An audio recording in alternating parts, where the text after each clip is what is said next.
तो चलिए शुरू करते हैं। आलम लहर मानिलो केते खाऊ खिची टानिलो आठ के तोते बीच दे बिरानी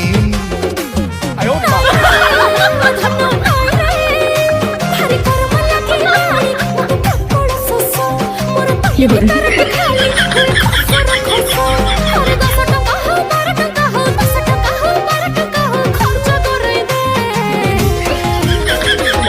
Chupile de, dadah, pouch chupile de.